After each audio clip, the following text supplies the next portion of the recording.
Hello, everybody. This is a recording of a webinar called Career Pilot, what it is and how to use it. My name's Sue Lewis, and I'm the person who coordinates the Career Pilot team, working alongside Debbie Longland. So what I'm going to do, it's only 25 to 30 minutes, is just explain all about Career Pilot. So just a bit of background, Career Pilot has been supported by 12 universities since 2011 when it started. So they all pay a subscription each year to keep Career Pilot going, and that's linked to the access agreements that each university needs to have. It's also supported by 4 NCOPs in the Southwest region, and if you don't know what they are, I'll explain at the end. And from September, we are expecting to have new universities subscribing to Career Pilot. So why use Career Pilot?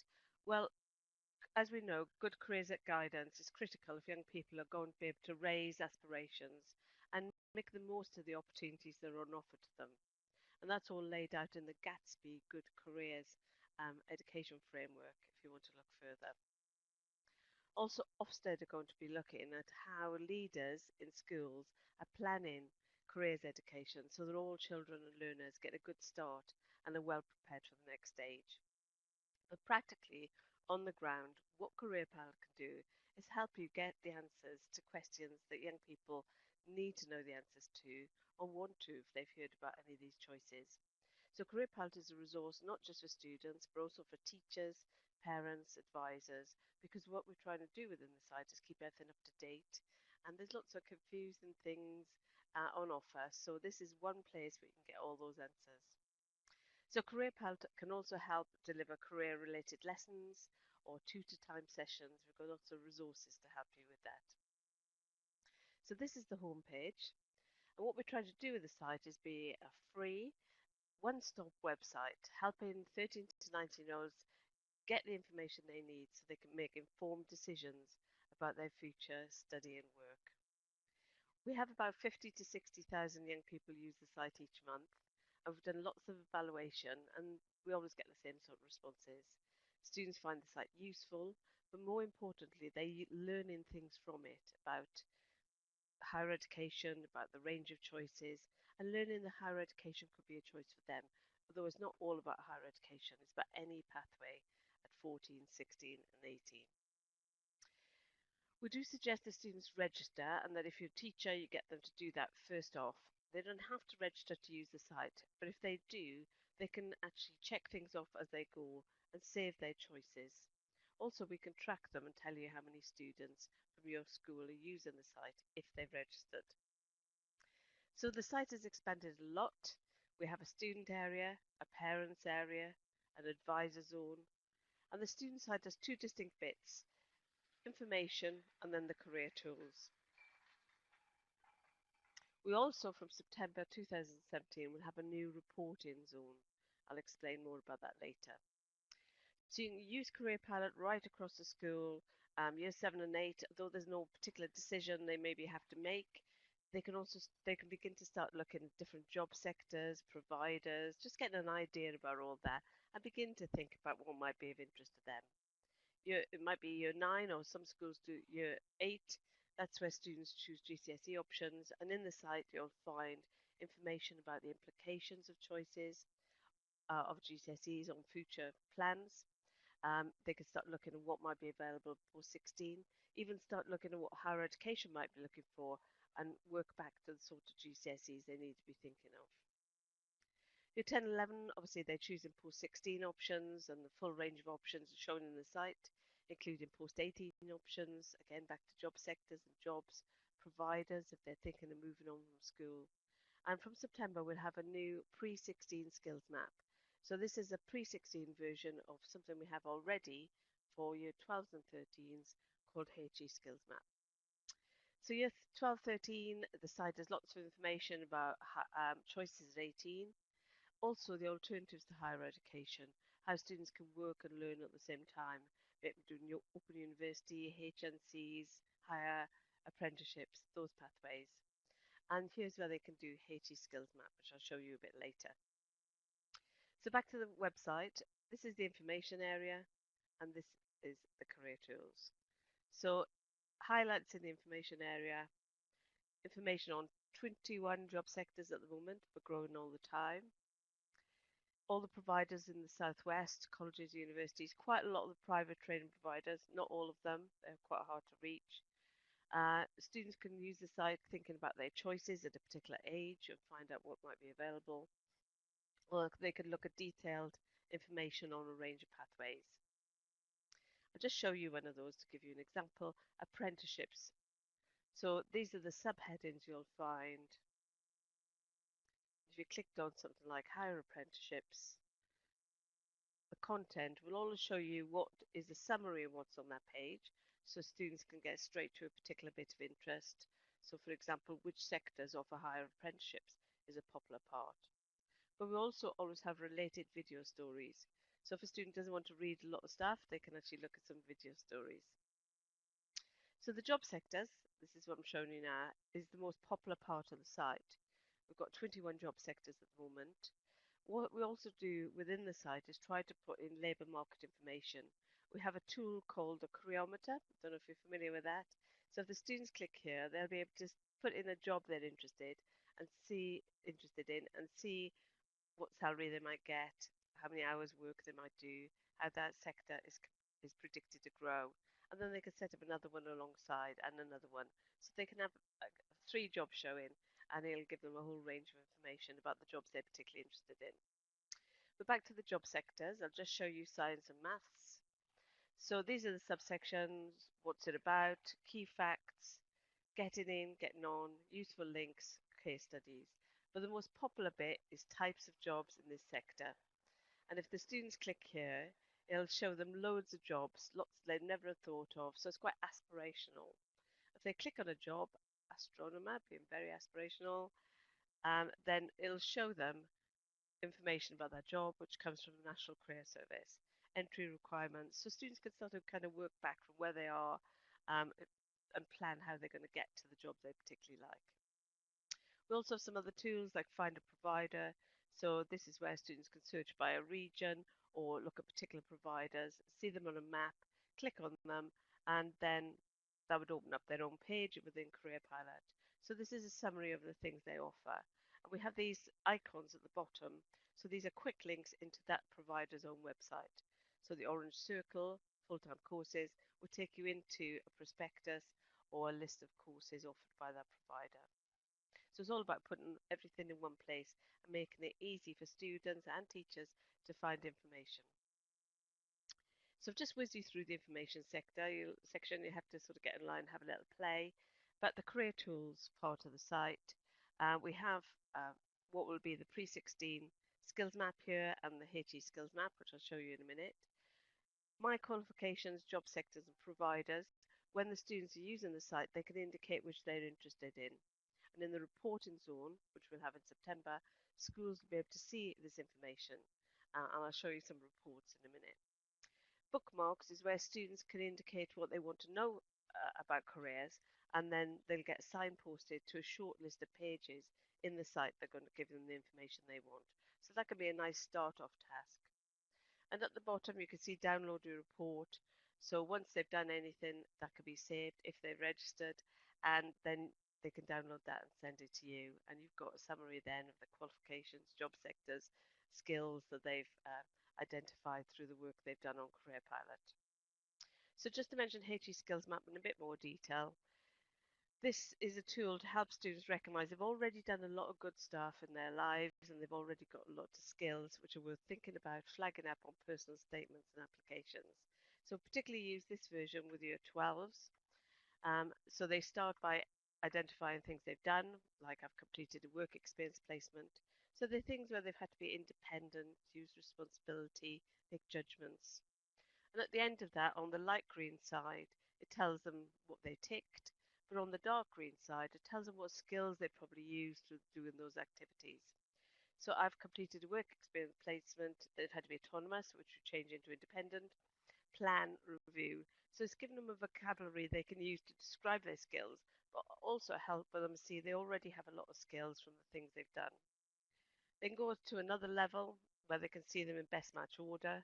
So for this particular student, autonomy, independence is at the top because they've ticked a lot of questions that had that requirement. So they can begin to see that that's a good skill for them to flag up. It shows a sort of percentage match, which means in this case the student has clicked on 5 questions out of 6 that link with the skill of autonomy. And then through sessions, we would help them put some evidence together. So if they're thinking of applying for geography at university, what skills are they going to flag up and how are they going to write them ready for geography? How are they going to describe their independence in a way that's going to be attractive to somebody looking at a geography application? So this tool is developing quite a lot. It looks a bit different in September, and we'll have a pre-16 version as well.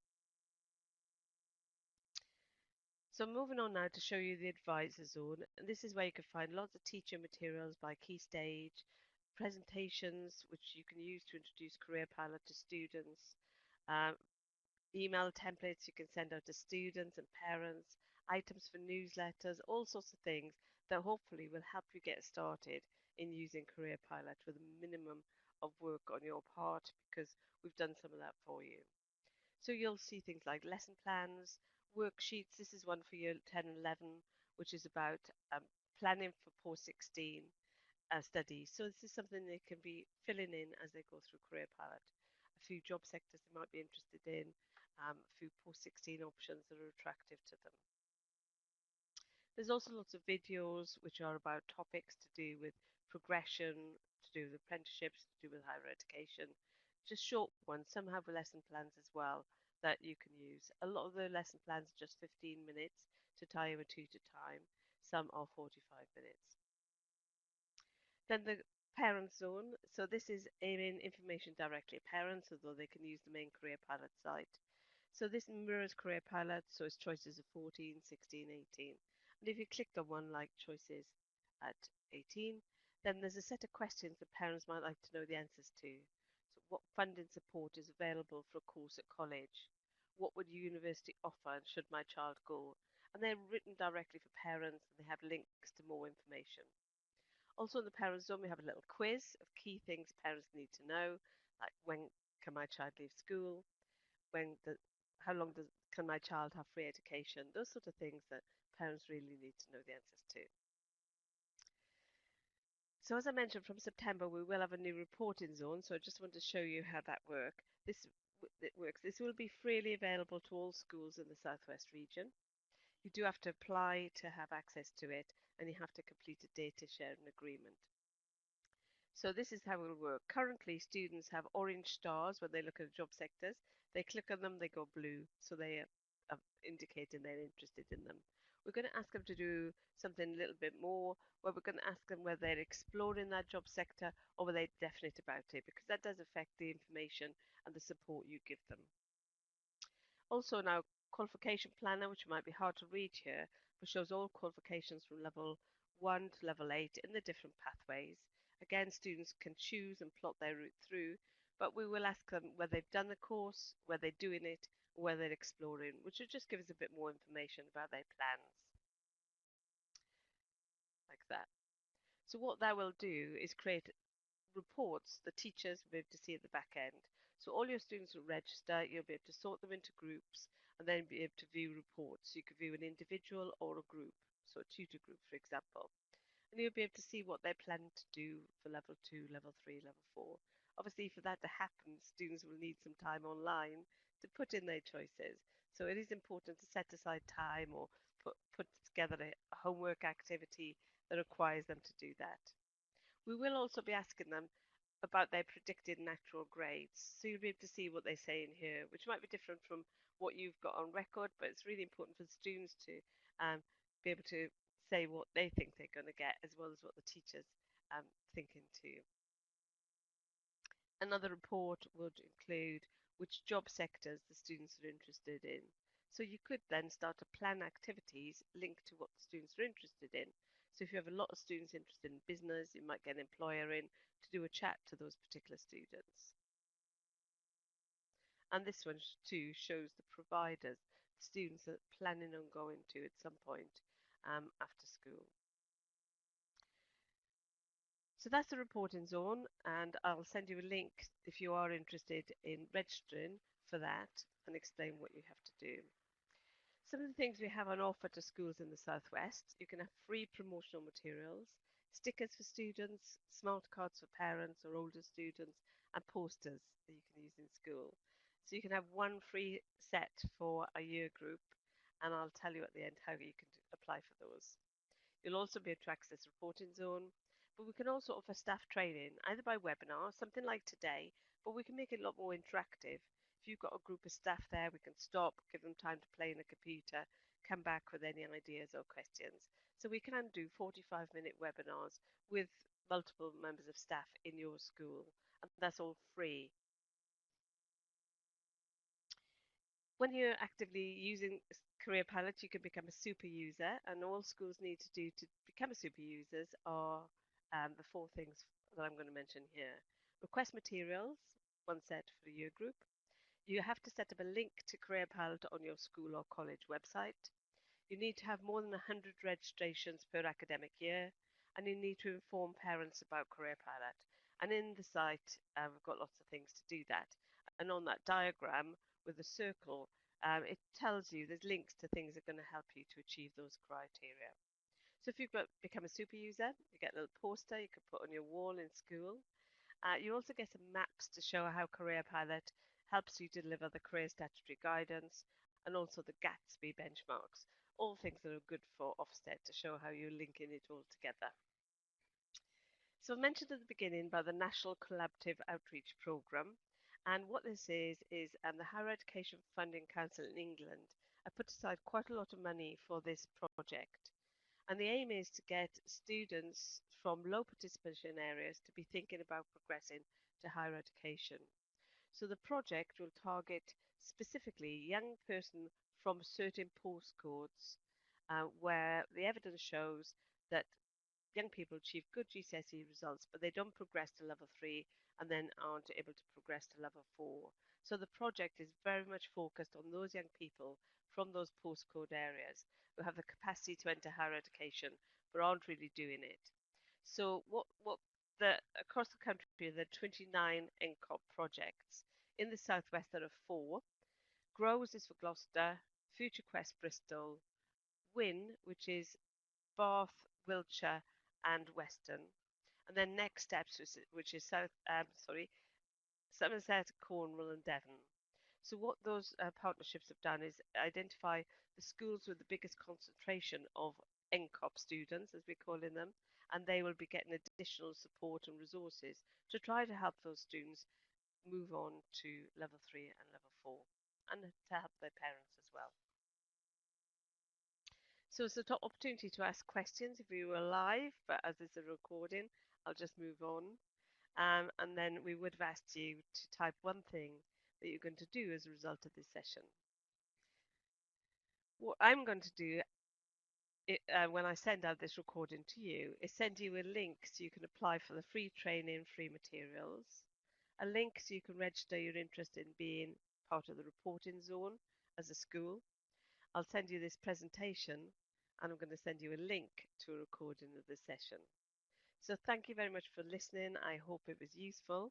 As I said, my name is Sue Lewis, and at any time you can email me to ask me a question, and my email will be sent when I send you all these things. So thank you very much. Goodbye.